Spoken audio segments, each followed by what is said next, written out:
थे। एक दिन नारद जी ने देखा कि ऐसा आप लोग क्यों करते हैं, ये जगह क्या अपवित्र हो जाती है। अभी देखिए कुमार के महीने में ही लोग जो गया करने गए हैं, और जिसने गुरु नहीं किया है, देखिए वहां जो ब्राह्मण लोग हैं तुरंत उसको उस लाइन से बाहर कर देते हैं। आप बिंदा नहीं पार सकते। अगर निकला है तो तुमको पहले हीरा पहनाएंगे, फिर आप उस लाइन में बैठ सकते हो। ऐसे बैठ नहीं सकते। कई लोग हमसे बताने लगे कि हम चले गए और हम निगड़ा थे, और जब पिंडा पारने का समय आया तो उन लोगों ने पूछा, भाई तुम्हारा गुरु कौन है? तो कहीं गुरु हमने नहीं किया है। फिर निकलो इस पट्टी से, निकल जाओ। कोई इसमें जितने गुरुमुख लोग हैं वही इस लाइन में बैठ सकते हैं, और जितने निगड़ा लोग हैं वो उनको हटा दिया। तो देखिए कोई भी मतपंथ हो, कोई भी संप्रदाय हो, हर जगह देखिए गुरु की महिमा हर जगह गाई जाती है, और गुरु का स्थान हर जगह सरोवर माना जाता है। आप कहीं भी चले जाइए, और जहाँ गुरु का स्थान हटा दिया जाएगा, आप चाहे सारे देवी देवताओं के यहाँ चले जाए, लेकिन वो फल प्राप्त होने वाला नहीं। देखिए एक समय हरि मंदिर जपत रहो शिव नाम, और गुरु आए अभिमान से उठने की पूजा। शंकर जी की पूजा कर रहे थे, तब तक उनके गुरु जी आ गए। तो उन्होंने सोचा क्या भगवान से भी बड़े कभी गुरु होते हैं, और वो शंकर जी की पूजा करते रहे। देखिए शंकर जी नाराज हो गए, और शंकर जी ने उनको श्राप दे दिया कि जाओ तुमने गुरु का अपमान किया है, तो हजारों सहस्रों वर्ष 84 लाख योनियों में जाओ भटको। शंकर जी स्वयं नाराज हो गए। शंकर जी क्यों नाराज हो गए? शंकर जी भी गुरुमुख थे, और तो उन्होंने कहा, अरे हमारी पूजा छोड़ करके तुमको पहले गुरु का सम्मान कर देते, और उसके बाद फिर आकर के हमारी पूजा तुम करते। तो देखिए शास्त्रों में, वेदों में, हर जगह कोई पुस्तक आप उठाकर देखिए रामचरितमानस को जैसे ही गोस्वामी तुलसीदास जी महाराज आरंभ करते हैं, तो पहले गुरु की वंदना करते हैं। पहले गुरु की वंदना करते हैं, उसके बाद फिर और सब देवी देवताओं की सबकी वंदना करते जाते हैं। पहले गुरु की वंदना क्यों करते हैं? कि गुरु से ही ज्ञान मिलता है, और गुरु जो होता है वही जीवन हाथ देता है। एक जगह हम लोग गए थे, तो एक व्यक्ति ने प्रश्न कर दिया कि आप लोग कोई देवी देवता की जय नहीं बोलते हैं, केवल गुरु की जय बोलते हैं, इसका मतलब क्या है? तो उत्तर में देखिए महात्मा जी ने समझाया कि 33 करोड़ देवता है, 88,000 ऋषि हैं।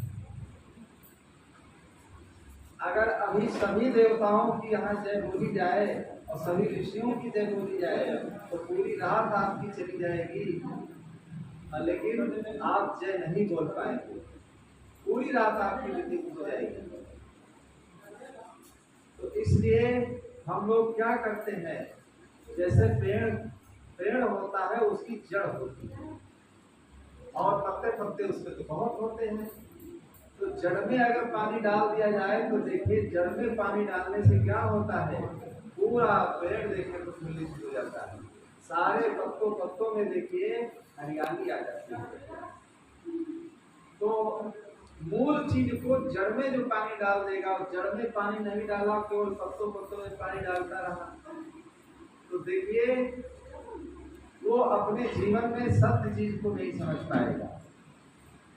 तो हर मनुष्य को चाहिए कि अपने जीवन में, ये मनुष्य जीवन देखिए बार बार मिलने वाला नहीं, ये बहुत ही जब सौभाग्य होता है तो ये मनुष्य जीवन हमें प्राप्त होता है।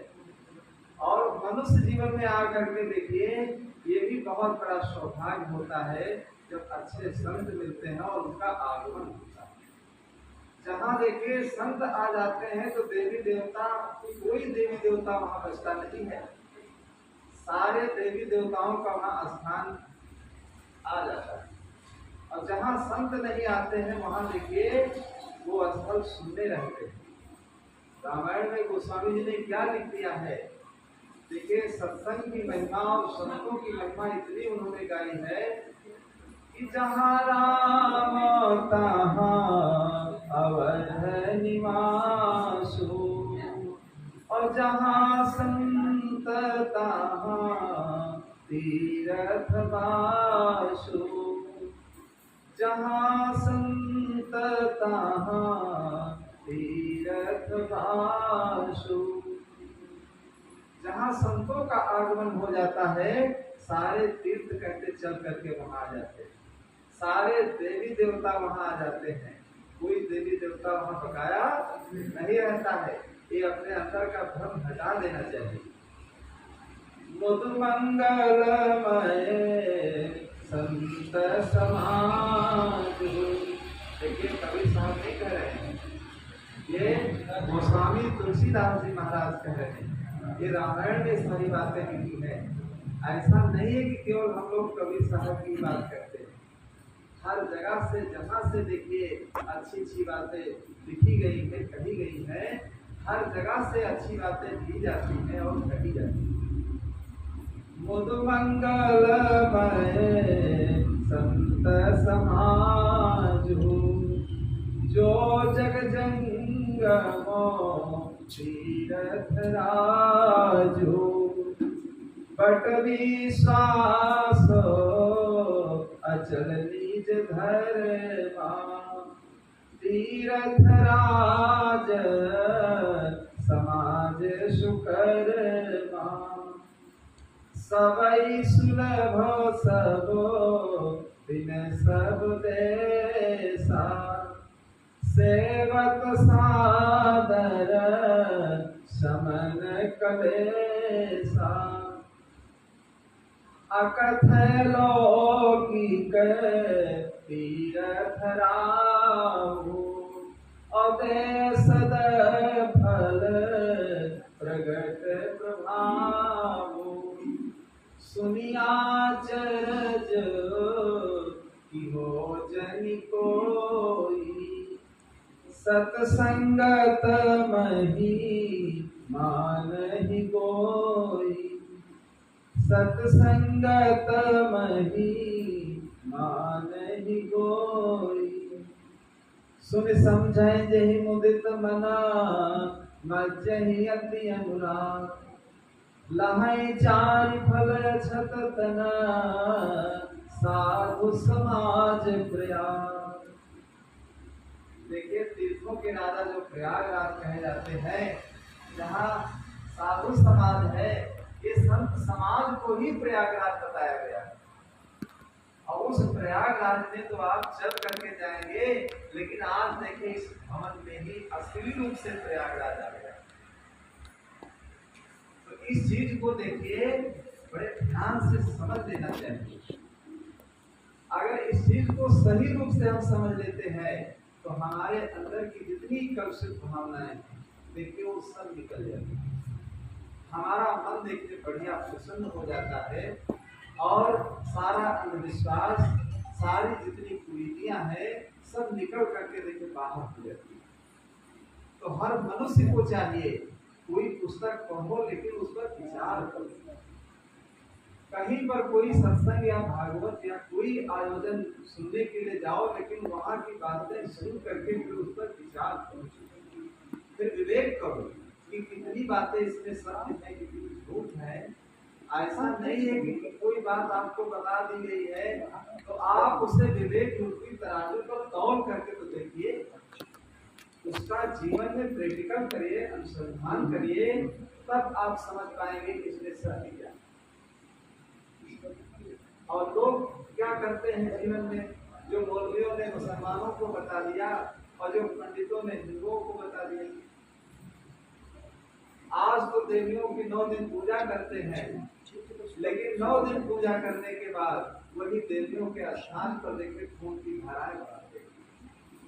अपने परिवार को अच्छा बनाने के लिए, अपने जीवन को सुखी करने के लिए देखिए एक भेड़े और बकरे को पकड़ करके देवी के सामने ही बंद कर देते, काट देते।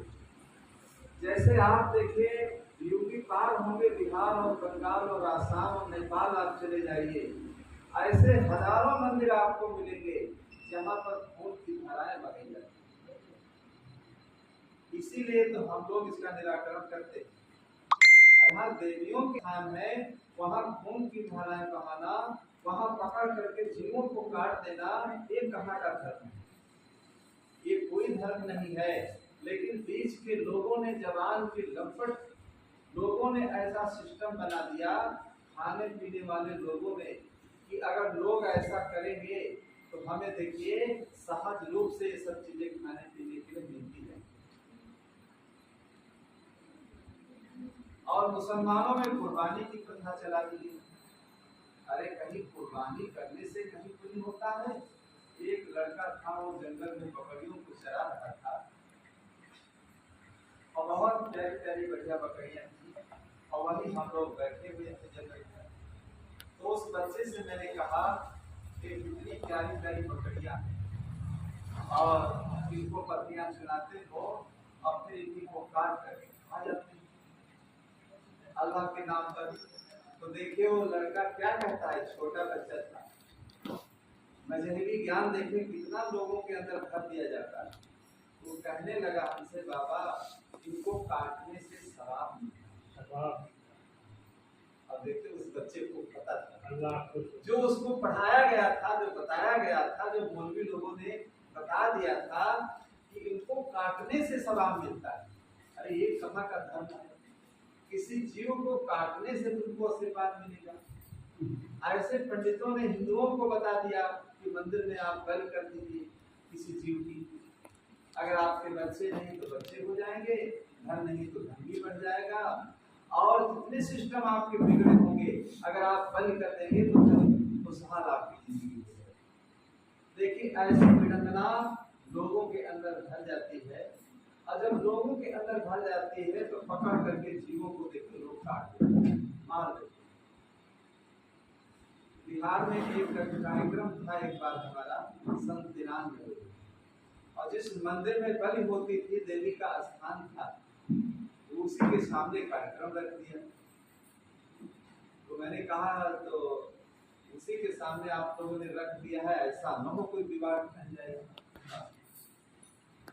तो अच्छे अच्छे लोग थे वहाँ, संग्राम घराने के लोग थे उस गांव में, लेकिन आप निश्चितता से बोलना, हम लोग विवाद नहीं होने देंगे। इस मंदिर में आज से खून की धारा को हम लोग बंद करना चाहते हैं। कल जो मैंने सत्संग सुना था आपका, तो हम लोगों को बहुत दुख हुआ कि हजारों जीवों को हम लोगों ने काट दिया है पकड़ पकड़ करके। तो अहिंसा धर्म पर पूरा प्रवचन होना चाहिए, और नवरात्रि का समय था, तो 1 घंटा हमने अहिंसा धर्म पर कुछ चर्चा किया। चर्चा जैसे मैंने बंद किया, 10-5 लोग वहां के देखिए बड़े बुजुर्ग जो थे वो खड़े हो गए और कहने लगे, मंदिर के सामने जो ये रुइया लकड़ी की गड़ी है, और इसी पर पकड़े का गला रख करके जो काटते हैं, फिर देवी के सामने दौड़ते ले जाते हैं, खून हो जाता है, इसको तोड़ दो। लोग औजार वहीं रखा ही था, तुरंत तोड़ करके भगा दिया।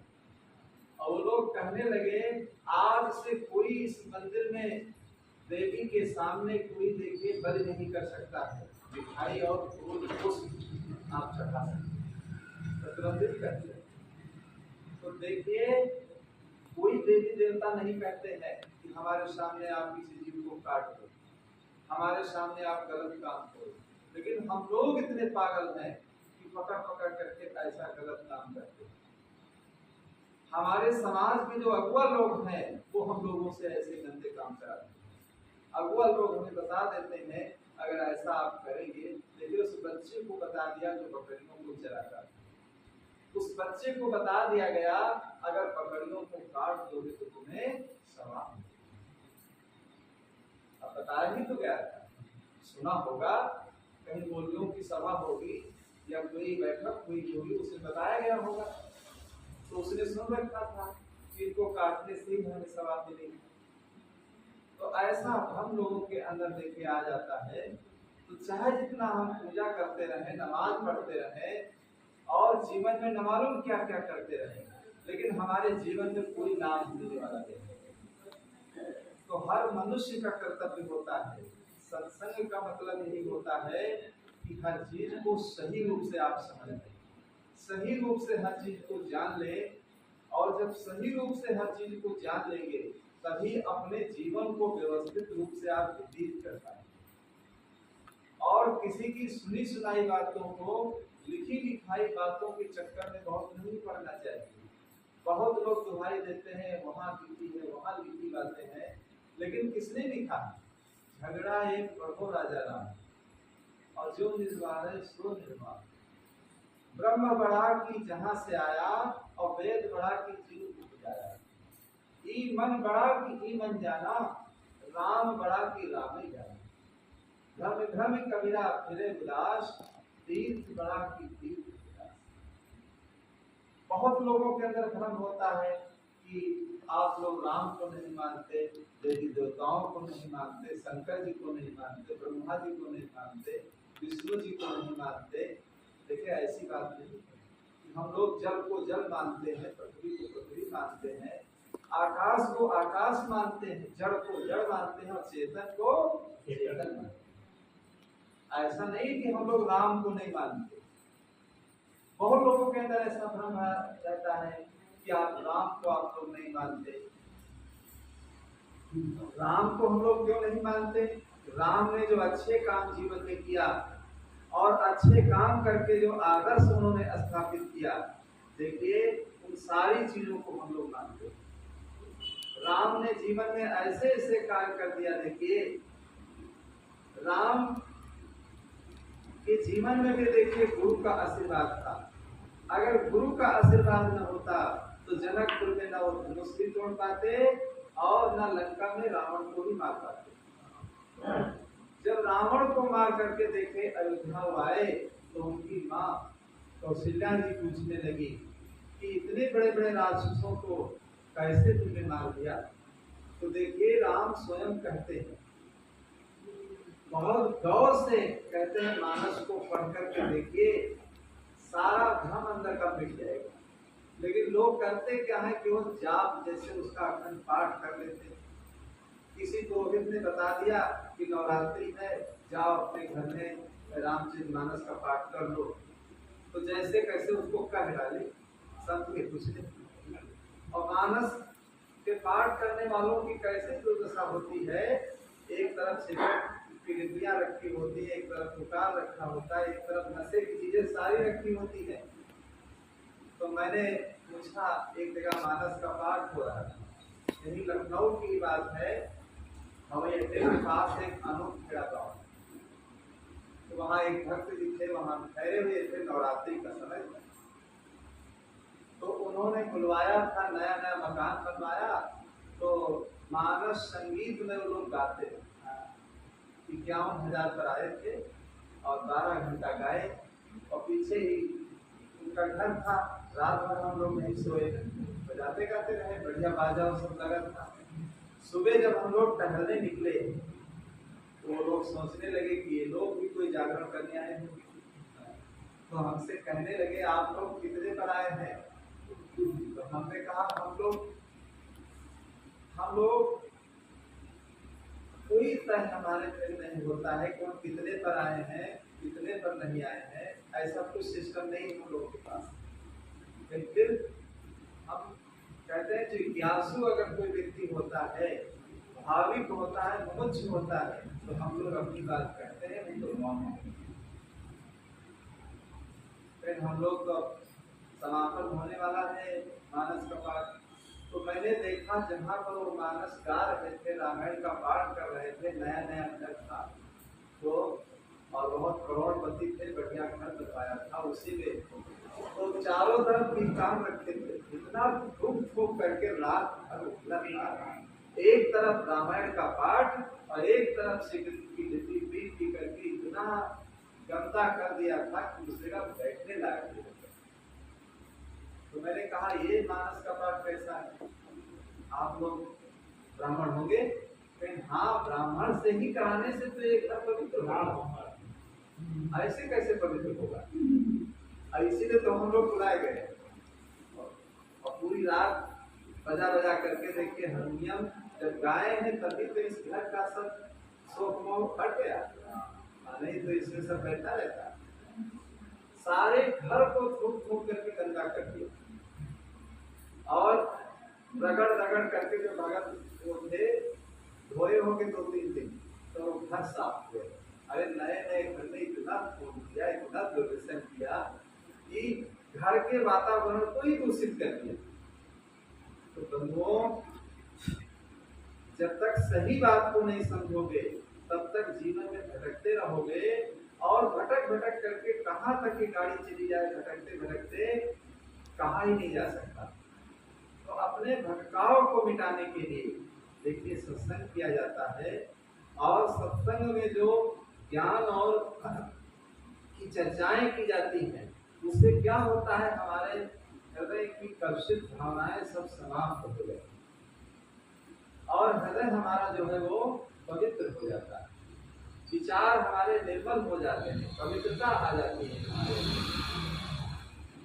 तो विचारों में जब तक परिवर्तन नहीं आएगा तब तक देखिए कहीं भी हम चले जाएं काबा कैलाश कोई लाभ हमें मिलने वाला नहीं।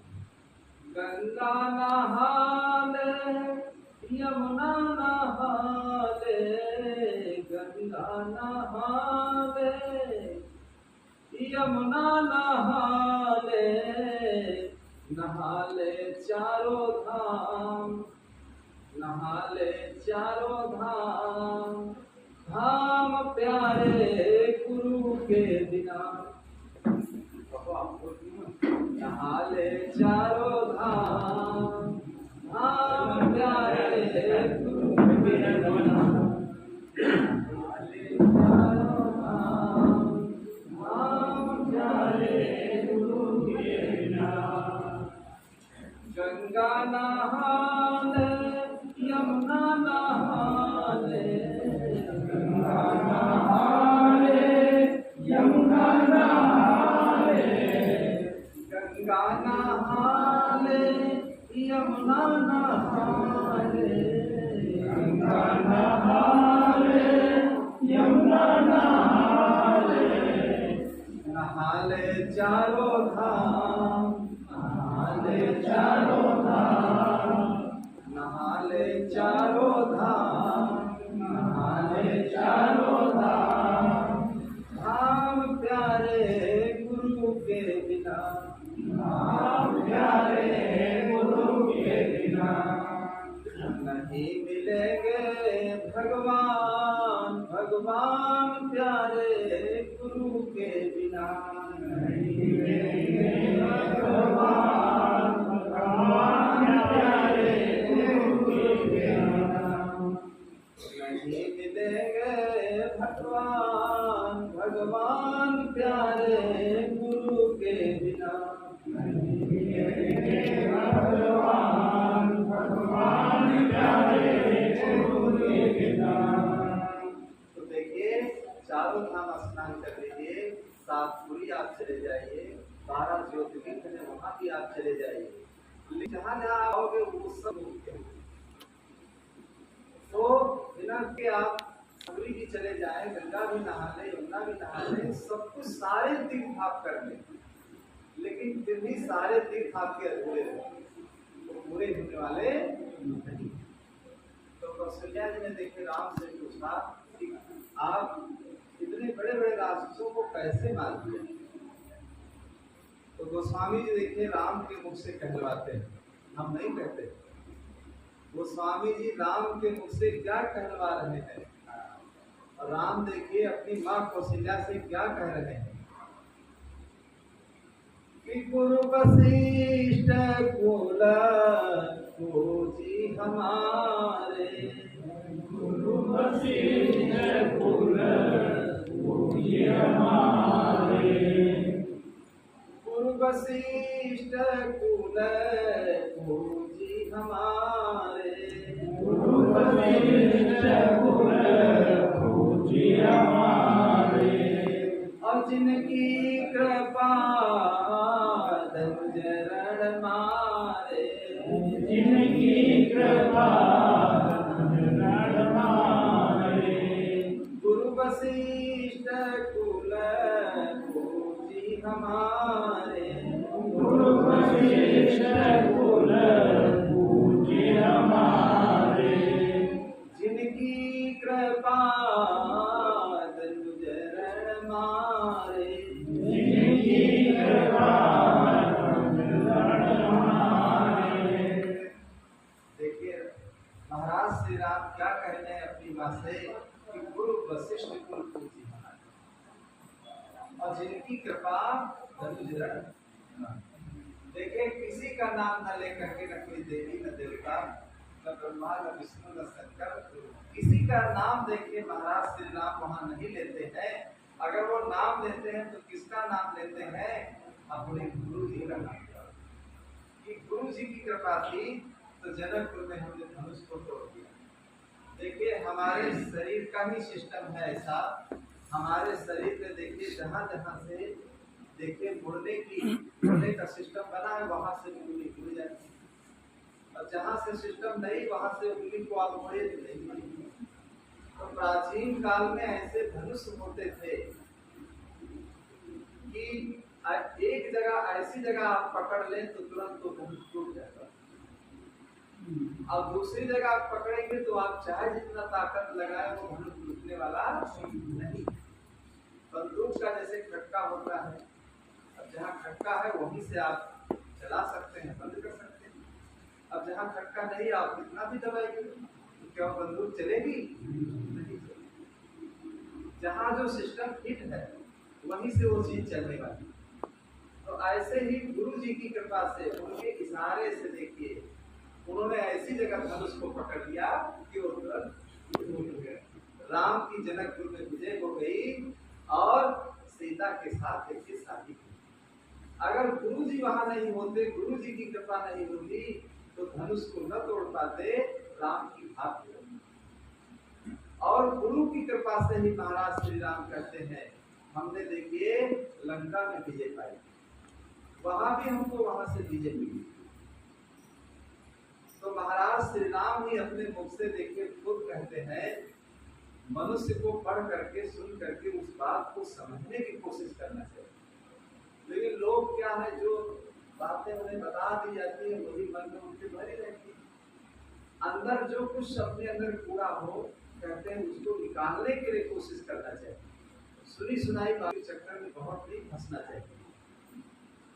तो बहुत ही सौभाग्य का दिन है कि नवरात्रि के शुभ अवसर पर जगह जगह देखिए ढोलक मंजीरे और न मालूम कितने बड़े बड़े उत्सव हो रहे हैं, लाखों करोड़ों रुपए देखिए खर्च किया जा रहा है।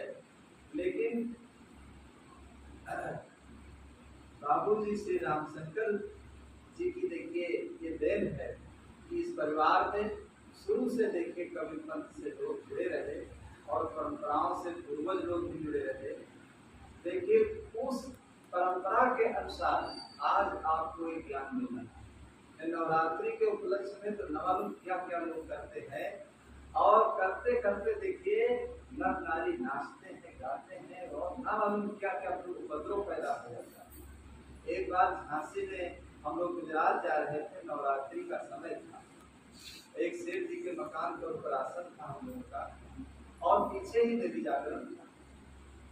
तो जितने नवयुवक लड़की लड़के थे एक एक पट्टी से बांधे थे सिर में लाल लाल, और इतना जय माता की करते करते सब शराब पिए, और इतना जय माता की करते करते करते करते फिर मार हो गया आपस में, एक दूसरे में मार पीट हो गया। तुरंत पुलिस आ गई, सबको पकड़ा और ले जाकर के बंद कर दिया। तो सेठ जी कहने लगे अरे महाराज जी आप लोग आ गए तो हमको ज्ञान दे दिया, कम से कम इससे तो बच गए। ये देवी जागरण नहीं है, ये तो देवी जागरण करते करते देखिए इन लोगों ने दैवी जागरण बना दिया, एक प्रकार की दैवी पैदा कर दिया। तो किसी की पूजा करना, किसी के सामने किसी महापुरुष के पास जाना, कोई चित्र लगाना ये बुरा नहीं होता भाई। चित्र इसलिए लगाया जाता है कि उनके गुरुओं की तरफ आप नजर डालें, ये महापुरुष कैसे बन गए और कैसे ये देवियां देखिए महान बन गई। सीता, सावित्री, अश्रिया, शिवरी, मीरा, अहिल्या, शकुंतला। तो ऐसी भारत की हमारी देवियां, जो भारतीय परंपरा में बहुत बड़ी लिस्ट है देवियों की। तो इन देवियों ने अच्छे काम किया, इसीलिए भारत में आज देखिए देवियों की पूजा। इसलिए पहले सीता तब राम और पहले राधे तब श्याम और पहले माता तब पिता। देखिए पहले माँ का स्थान आता है, फिर पिता का स्थान आता है और पहले सीता का नाम आता है, फिर राम का नाम देखिए बाद में आता है। तो ऐसा क्यों है कि हमारे भारतीय परंपरा में देखिए माँ का स्थान आगे रखा गया है। माँ का स्थान क्यों आगे रखा गया है? घर में भी देवियों का स्थान आगे। अगर देवियां अच्छी है घर में तो वो घर देखिए स्वर्ग के समान हो जाते हैं। तो देवियों का स्थान इसीलिए आगे रखा गया है कि देवियां अगर अच्छी है, देवियां अगर बढ़िया घर चला रही है तो वो घर देखिए स्वर्ग के समान हो जाते हैं। तो इसलिए देवियों को देखिए समझना चाहिए कि हमको इतनी बड़ी पत्नी कैसे मिल गई। उन देवियों ने अच्छे काम करके दिखलाया, उन देवियों ने अच्छे काम करके दिखलाया, इसलिए देखे देवियों को आज ये पत्नी मिली है, उपाधि मिली है कि जगह जगह प्रतिमाओं को बना करके लोग देवियों की पूजा करते। तो उन देवियों ने महान कार्य करके दिखलाया। मेरे भारत की माता बहनिया चलनिया सुधार